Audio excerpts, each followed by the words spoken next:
Well, hello guys. We have a brand new layout. We have a brand new video layout that we're doing, brand new era, but continuing the same old content. I'm accompanied, of course, with the Diogo Jota. Top for Liverpool, always in our memories, always a special character. But we are going to continue on with the Fantasy Premier League, the all the situation that happened over the weekend. You know the drill by now. So should we jump straight on into it?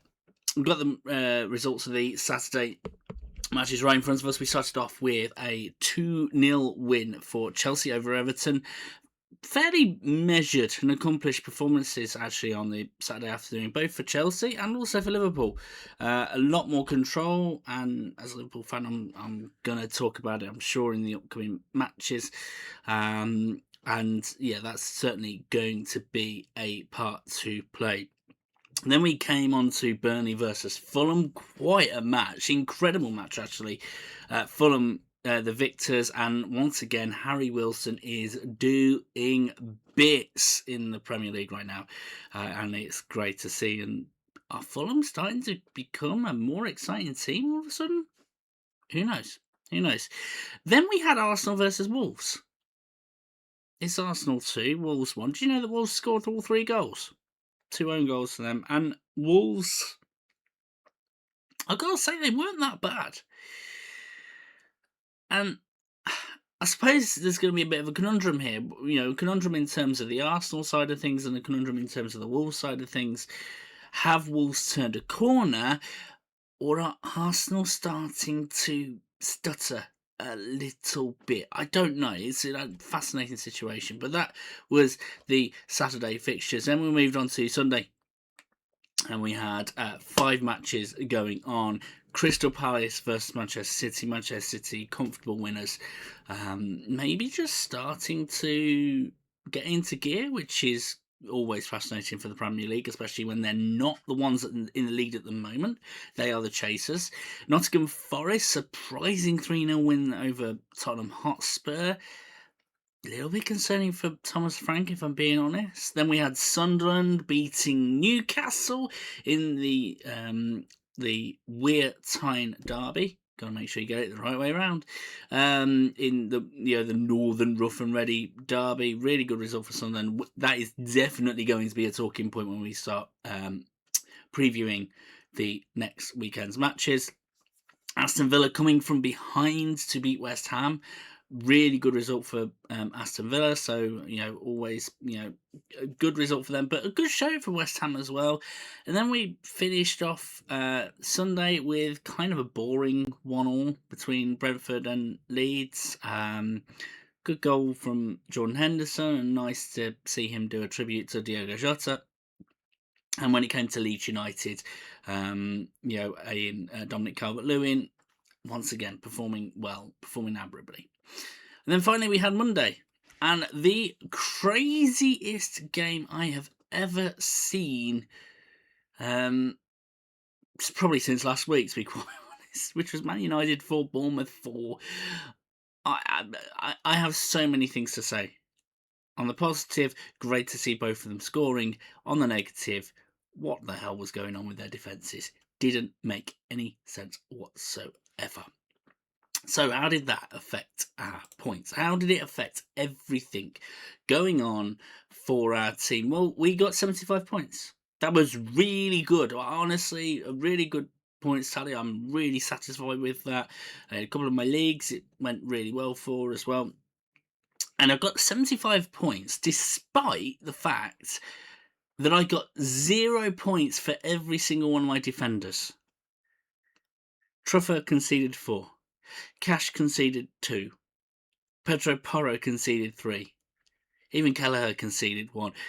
The defence was awful. But I got it thanks to a triple captain on Saka, getting him 33 points. Wilson getting 16. Haaland getting 13. Wirtz even coming in with 5. Honestly, it could have been even better as well, because if you actually look on the bench, I had Gusto on the bench. I had 18 points that I could have got. In fact, 20 points I could have got extra just through a couple of substitutions. But it worked out well. In terms of the overall cup that's going on, I've got through to the next round. I'm happy about that, and it's just about pushing forward. Now, before we obviously review the everything Fantasy Premier League wise coming up ahead, it's probably fair to talk about different things that are going on in the Fantasy Premier League that they're doing that is covering over a couple of things. First things first, African Cup of Nations. There are players that are going to be heading out into the Africa Cup of Nations, an international tournament for that continent, for the teams that have qualified. So, players like Salah are going to be going off, as well as I am trying to think of a second one right now. Ismail Assar, sorry, I completely forgot, right? So as a result, Fantasy Premier League has given everyone 5 transfers. They will be coming in the next week or so. But this is all coming out in a bit of a weird time because there's also the wildcard situation. Now, if you don't know the rules when it comes to the wildcard, well, you have a wildcard to play each half of the season. But the first wildcard expires in a couple of weeks' time too. So if you aren't playing your wildcard, now is probably the perfect time to be playing it, because you're going to get it back in about 3 weeks' time. You're going to be getting the 5 fresh transfers next week anyway, so why not? And that's what I've done. That is exactly what I've done. So you're going to see my team looks very different for next week, and there might even be some further tweaks. We never know. But that is in terms of the rules and everything going on when it comes to the Fantasy Premier League. It's going to be a complicated few weeks. It's going to be a busy few weeks as well. There's going to be matches coming thick and fast. So I suppose it's really important to start looking ahead to this weekend's fixtures and getting right on into it, shall we? Let's do it. So let's start off. We had Tuesday matches. It's the English League Cup. Now, to give you an idea, this isn't all about England here. There's no European matches that have been affected by all of this. And there's been a couple that are going on. So you've got the English League Cup that's going on right now. You've also got, and I'm pretty sure it happened, you got the Scottish Challenge Cup, which is also going on, which a couple of the European teams have been affected by, and also the Copa del Rey, the Spanish Cup, which would have also affected sides potentially playing in Europe, as well as the Swiss Super League going on. So European competition for a lot of people would not have been going on, except for one, and we'll jump into that on the Thursday matches. But Tuesday matches, we had Chelsea play against Cardiff City. Cardiff City are a team 2 divisions below, so comfortable winners for Chelsea. Well done to them. They go through to the semi-finals. That's really good stuff from them, and they probably rested their team, so they probably are still going to be fresh for the weekend. And we came on to the Wednesday matches, and we had Manchester City beating Brentford. Brentford probably brought out their best team, so that could have an effect. And Manchester City, very comfortable winners. Newcastle, comfortable, decent winners over Fulham. I think it was 1-1 for a long time, and Newcastle getting that, last gasp winner. Really good for them.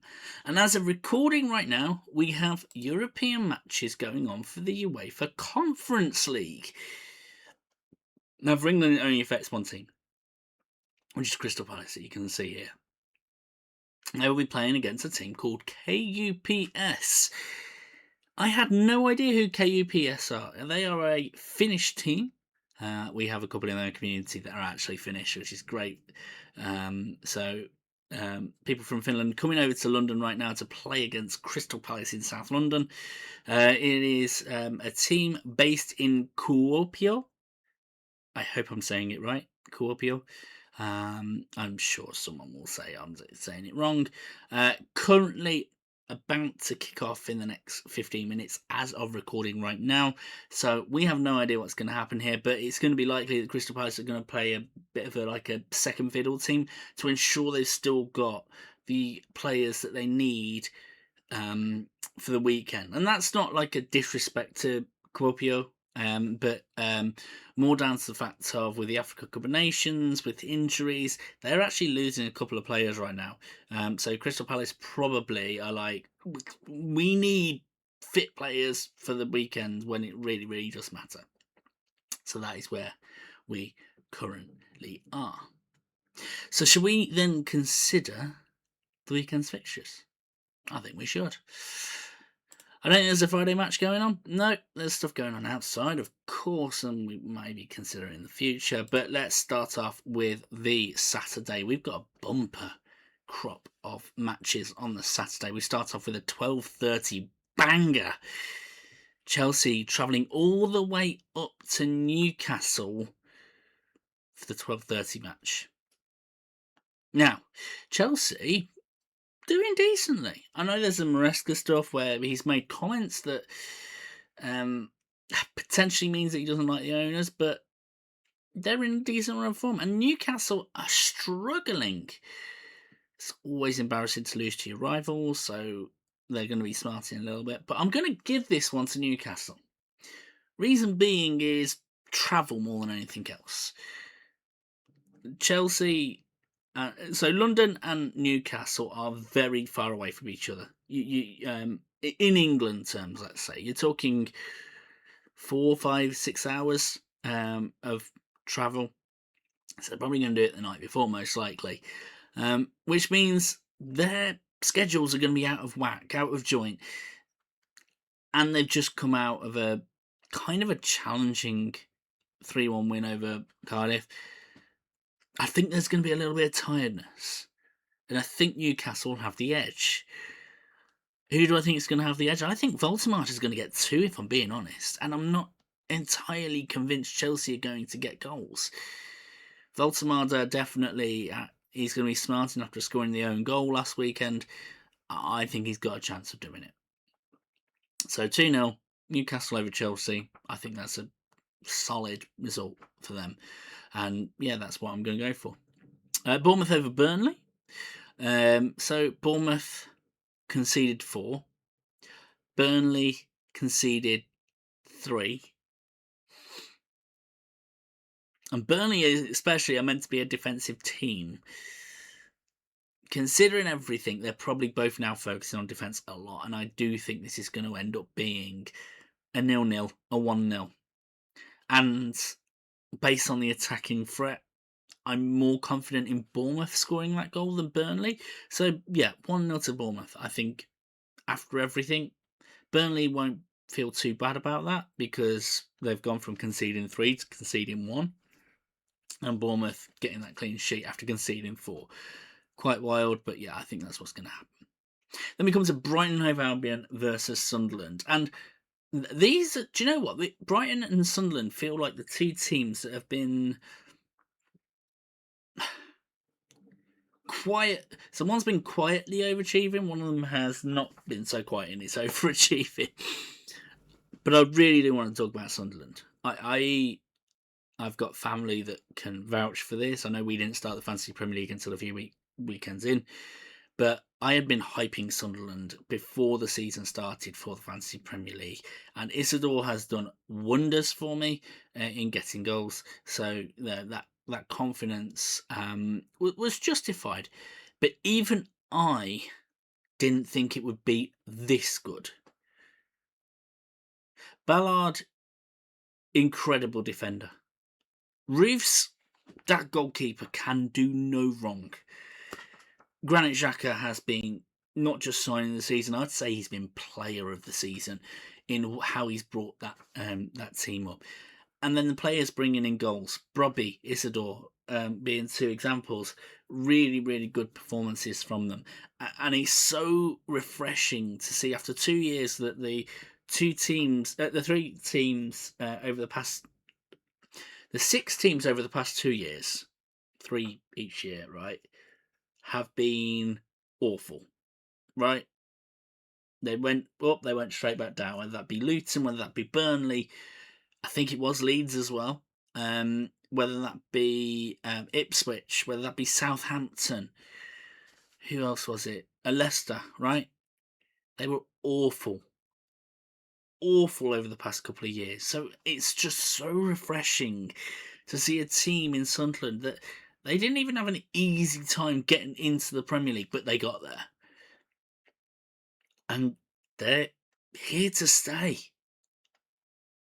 They've got like an old school Premier League grit about them.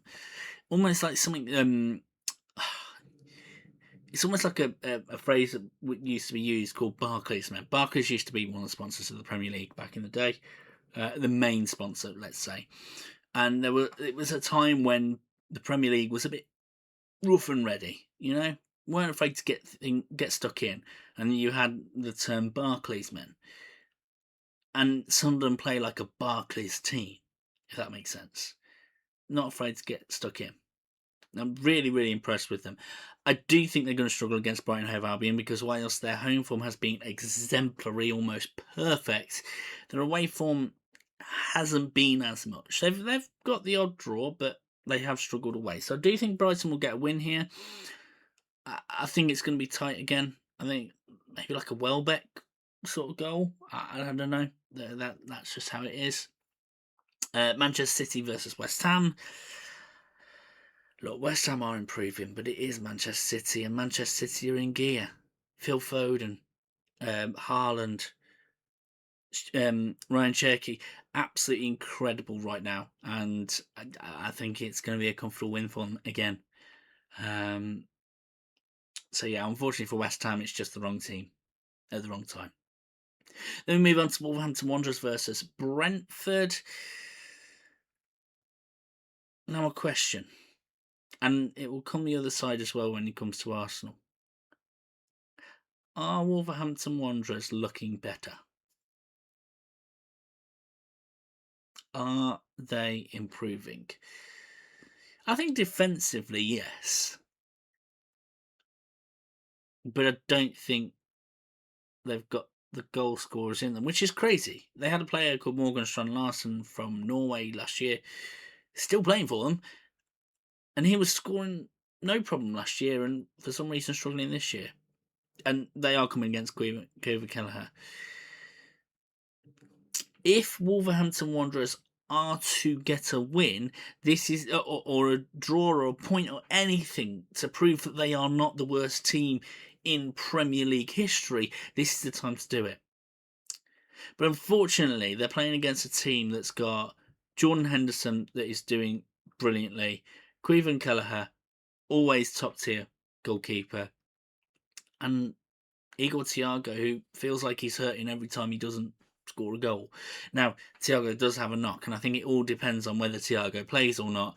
But basically, if Thiago plays, Brentford win. If Thiago doesn't play, I can see it potentially being a draw, but if Igor Thiago plays, Brentford are going to win this one. 1-0, 2-0, I don't know, but it just feels comfortable. We come on to Tottenham Hotspur versus Liverpool next, and let's talk about Tottenham first. Tottenham have been worryingly bad. They started off the season actually not too bad, narrowly losing out to PSG, the team that won the Champions League last year, the team that narrowly missed out on the Club World Cup last year. And for Tottenham, I think it was a penalty shootout, wasn't it? I think that. And it all started so well under Frank, and now not so much, which is surprising and worrying. Thomas Frank is a great coach, but for some reason not fitting at Tottenham Hotspur right now, and I have no idea why. So a little bit concerning for them. As for Liverpool, I think we can be, as a Liverpool fan, I'm starting to feel a little more quietly confident. Now, the past few weeks, it's been a case of, do you know, I'll just be glad if we got a point. And I was right to have that lack of confidence because it was teams like Nottingham Forest, it was teams like Sunderland, and we didn't win. But there's a bit of quiet confidence about it. That maybe things are improving. Now, Salah's off to AFCON now. So there's no right wing. It's gonna be interesting to see how Slot does this, but at the end of the day, he has had a couple of matches, such as against Leeds, such as against West Ham, where he's not played Salah. And maybe there's a tactic in place. I think this could be the opportunity for Slot to experiment, positively experiment. And so this has two potential opportunities here. This could be the most stale performance Liverpool ever do because of everything, of losing Salah and having to experiment. Or this could be the most electric performance you are ever going to see from a Liverpool side since the Klopp days. Exhilarating, exciting, swashbuckling. And I'm a Liverpool fan, so I'm optimistic. I'm hopeful.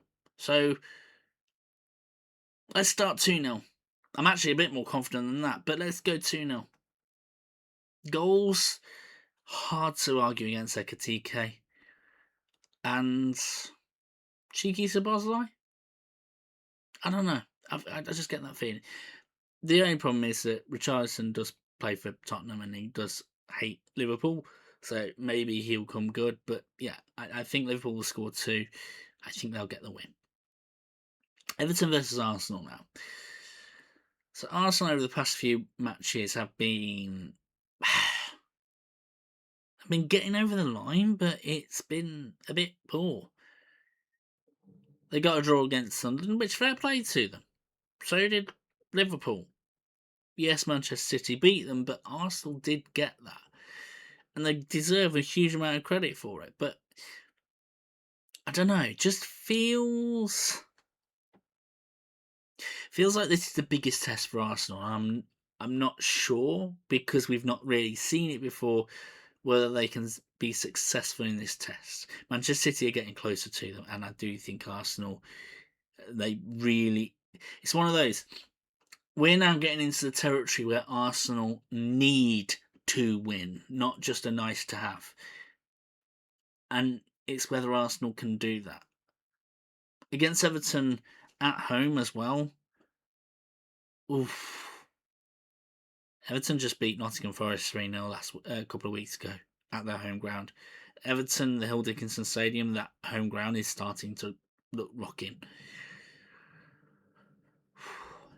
I'm gonna go 1-1, and I don't think that's even like a slight against Arsenal. I think that just shows how good Everton can be. But yeah, Endai maybe for Everton, and get a Saka goal. I don't know, for Arsenal. Interesting one. I can't work out Arsenal at the moment. Leeds versus Crystal Palace. Leeds looking solid against Brentford. In fact, I think they were the better team against Brentford. They deserved to win. And Crystal Palace, surprising, losing against Manchester City, and they're losing players to injury in AFCON. Ooh. Again, I'm going 1-1 here. I think we're going to see goals from both Mateta and from Dominic Calvert-Lewin. I think it's going to be 1-1. And both teams will be happy about it, I think. Leeds will be happy about it because, once again, they're not losing. And Crystal Palace will be happy about it because they've bounced back from a 3-0 loss to Manchester City to at least get a point. We've spoken so much, we're only on Saturday right now. Sunday, let's get straight on into it. Thankfully, just one match. Aston Villa versus Manchester United. Aston Villa win. I don't know what type of form they are on, but I think we're going to be in a situation. Fernando scores the opening goal, Morgan Rogers just lights up the place. And we're going to see another Aston Villa win. And are they going to keep this momentum up? Be interesting to see. Plus, by the way, this is the match that Aston Villa supposedly threw on the last game of the season. I think they're going to be a bit fired up for this one. So it'd be interesting to see. Especially Emi Martinez. I feel like he'll push further. And yeah, I think 2-1, 3-2, another electric game basically.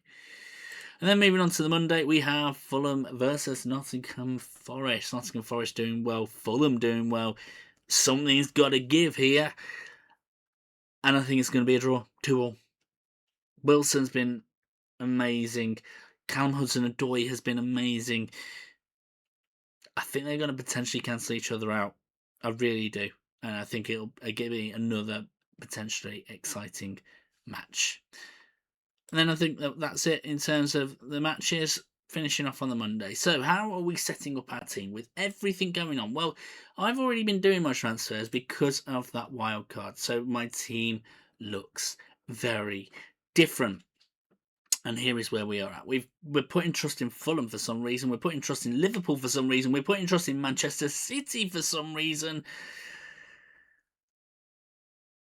Could be interesting. Here is what I'm going to do, though. Kelleher is definitely going in goal. It's Wolverhampton Wanderers. I just don't trust Wolverhampton Wanderers strikers and attackers to score goals. So that's how it's going to be. Tottenham are flailing, so I'm going to try and take advantage of that. We've got Kirkes, we've got Ekatike, hopefully taking advantage of that. I mean, there is a potential right now that they could be playing on the same side. Ekatike could play on the left and he's at playing up front. So it could be a lot of trust going on there. Gahey against Leeds. Gahey has been outstanding. We're putting the trust in him against Leeds that at least a defensive performance is going to be all right. Saliba is going to be the one flying the flag for Arsenal against Everton. We got Robinson Wilson both playing for Forest, playing against Forest for Fulham, and Wilson again been on good form. So let's see what happens of it. Manchester City, we're going for the top guys: Foden, Haaland. They should continue their form, hopefully. They're becoming a bit of a cheat code this season, like Salah was for last season. Semenyo, also putting him in. And I can't work out who to pick as captain. That's the one thing I'm still trying to work out. Whether it's going to be Semenyo, Foden or Haaland. Because Semenyo playing against Burnley, you'd like to think if there is goals, it's going to happen. But Foden and Haaland, who do you pick out of them?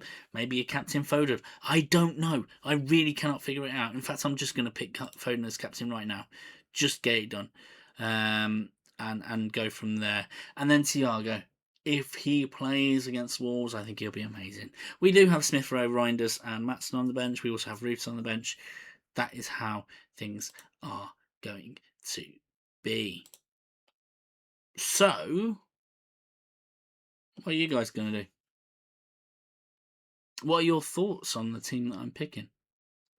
Are there any picks that you think I should have made? Any players I removed that I potentially shouldn't have done? I don't know. I'm figuring this out on my own. And I'm sure you're figuring it out as well. But I don't know why. I get the feeling this weekend is going to be electric. So best of luck to the teams, apart from, again, the team that I'm playing against in the Cup. And until next time, guys, take care.